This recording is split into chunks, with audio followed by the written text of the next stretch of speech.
អាយុដំអភិសន្តិបណ្ឌិតសសុខាណែនាំគណៈកម្មាធិការជាតិប្រឆាំងទរណកម្មបើកវគ្គបណ្ដុះបណ្ដាលនិងការផ្សព្វផ្សាយដើម្បីបង្កើនប្រសិទ្ធភាពការងារបង្ការនិងទប់ស្កាត់អំពើទរណកម្ម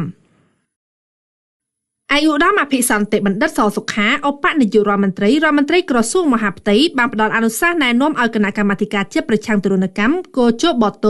បន្តខិតខំបើកវគ្គបណ្ដុះបណ្ដាលនិងអប់រំផ្សព្វផ្សាយឲ្យអស់លទ្ធភាពដើម្បីលើកកម្ពស់ការយល់ដឹងបន្ថែមទៀតអំពីអនុសញ្ញាប្រឆាំងទរណកម្មនិងពិធីសារបន្ថែមនៃអនុសញ្ញានិងលិខិតតុបការអន្តរជាតិផ្សេងៗទៀតពាក់ព័ន្ធការគោរពសិទ្ធិមនុស្សព្រមទាំងបទបញ្ញត្តិទាំងឡាយរបស់ច្បាប់ជាតិជាធរមានដល់អាជ្ញាធរមានសមត្ថកិច្ចនិងមន្ត្រីកំពុងបំពេញតួនាទីជាអ្នកគ្រប់គ្រងកន្លែងឃាត់ខ្លួននិងឃុំខ្លួនជនដែលត្រូវបានដកហូតសេរីភាពការថ្លែងជំរុញណែនាំនេះបានធ្វើឡើងក្នុងឱកាសអាយុដំអភិសន្តិបណ្ឌិតឧបនាយករដ្ឋមន្ត្រីអញ្ជើញជាអធិបតីដ៏ខ្ពង់ខ្ពស់ពិធីប្រកាសចូលកាន់មុខតំណែងប្រធាននិងអនុប្រធានគណៈកម្មាធិការជាតិប្រឆាំងទរណកម្មនាព្រឹកថ្ងៃទី12ខែមករាឆ្នាំ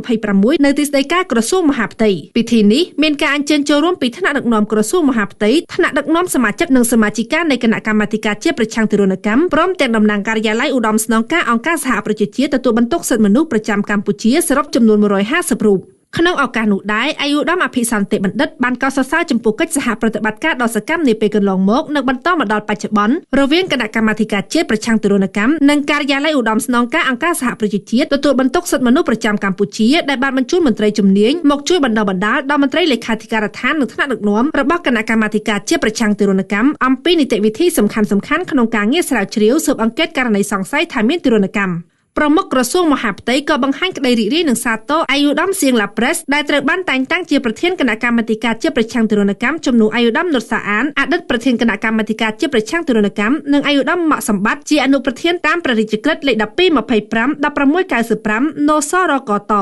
អាយុដំអភិសន្តិបណ្ឌិតឧបនាយករដ្ឋមន្ត្រីជឿជាក់ថាគណៈកម្មាធិការជាតិប្រឆាំងទរណកម្មនឹងមានសមត្ថភាពកាន់តែរឹងមាំនិងសកម្មក្នុងការការពារជនទាំងឡាយដែលត្រូវបានដកហូតសេរីភាពស្របតាមគោលនយោបាយរបស់រាជរដ្ឋាភិបាលដែលកម្ពុជាចូលជារដ្ឋភាគីនៃពិធីសារបន្ថែមនិងអនុសញ្ញាប្រឆាំងទរណកម្មក្នុងការលើកស្ទួយសិទ្ធិមនុស្សនិងពង្រឹងនីតិរដ្ឋនៅកម្ពុជាគួររំលឹកថាគណៈកម្មាធិការជាតិប្រឆាំងទរណកម្មហៅកាត់ថាគជបតគឺជាគណៈកម្មាធិការថ្មីមួយដែលត្រូវបានបង្កើតឡើងដោយព្រះរាជក្រឹត្យស្តីពីការបង្កើតគណៈកម្មាធិការជាតិប្រឆាំងទរណកម្មអំពើឃោរឃៅអំពើអមនុស្សធម៌អំពើធ្វើទុកបុកម្នេញឬទរណកម្មគណៈកម្មាធិការនេះមានគោលដៅបង្ការនិងប្រឆាំងរាល់ការធ្វើទរណកម្មនិងអំពើផ្សេងៗទៀតដើម្បីពង្រឹងការពារជនទាំងឡាយដែលត្រូវបានដកហូតសេរីភាពឲ្យរួចផុតពីការធ្វើទរណកម្មកជបតមានវិសាលភាពអនុវត្តសកម្មភាពរបស់ខ្លួននៅគ្រប់កន្លែងឃុំឃាំងជនទាំងឡាយក្នុងព្រះរាជាណាចក្រកម្ពុជា